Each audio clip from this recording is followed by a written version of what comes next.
وما يمكنش هذا الرئيس عنده انتخاب انتخبناه يعني 4 سنوات بطريقه نهار اللي يمشي نهار اللي يبقى اليوم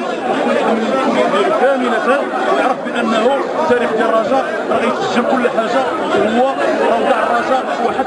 يعني ما يمكنش غنوصف بالطريقه اللي كيدير بها والحاله اللي وصل لها فريق الرجاء الرياضي وهذا الشيء غادي نبقاو من وراء سنوات وما يمكنش لينا العجز المالي يعني غنسلكوا في مده سنه او سنتين غادي تزمنوا 20 ولا 30 سنه ديال الظلمات وربما نقدروا نتبدلوا هادشي كنشوفوا فيه راه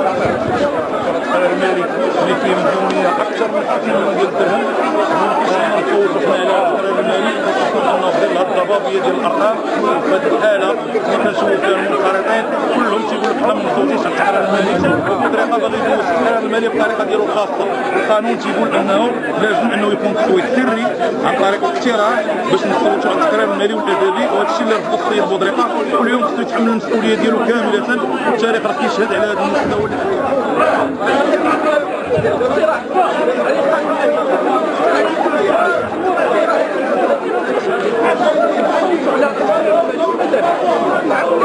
شنو يفضل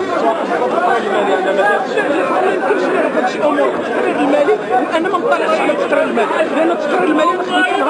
نهار واليوم الحد فهمتي ما يمكنش نطلع على التقرير المالي نهار 24 ساعه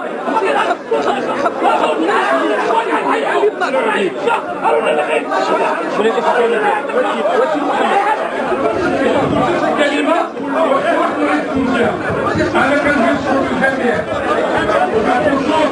الاخوان المنخرطين على الثقه اللي وجدتينا الثقه اللي نقول لكم بان هي تسليم اكثر من هي تسليم على اساس حنا في مرحله صعبه في مرحله حساسه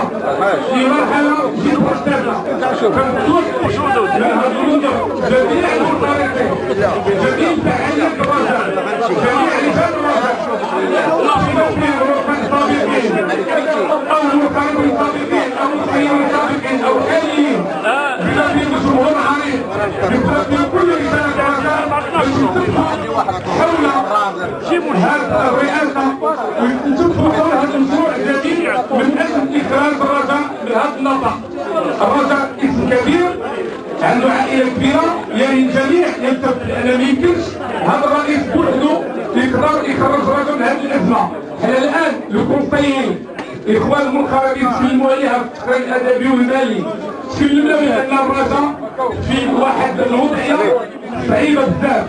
لذلك كل المشاكل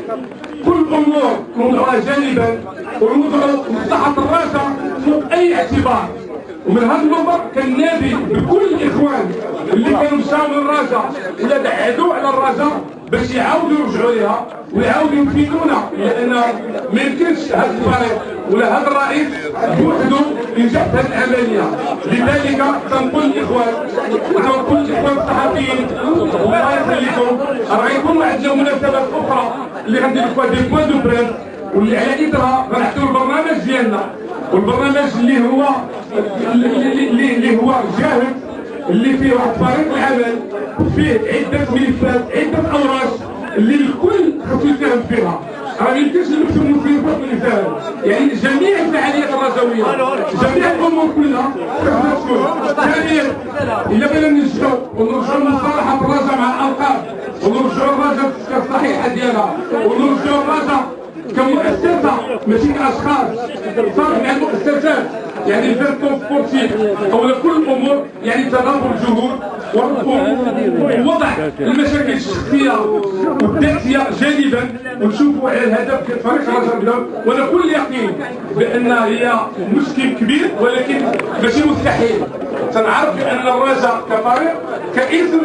كرجال ديالها، لان الرجال ديال الرجاء الاخوان باش تعرفوها هما اللي وضعوا الاماكن الاولى ديال هذا القوانين والانظمه ديال الجامعه، والتلحم ما تيكتبش يعني حتى حنا كنا تخوينا في اطار تاع التلاحم. وكنقول مره اخرى من الاخوان الصحفيين ومره اخرى من المقارنين على اساس المنطقه اللي وضعونا فيها، وبقينا هذا التواصل يكون دائم ماشي غير موسمي ولا من جمعه من جمعات، لان الافكار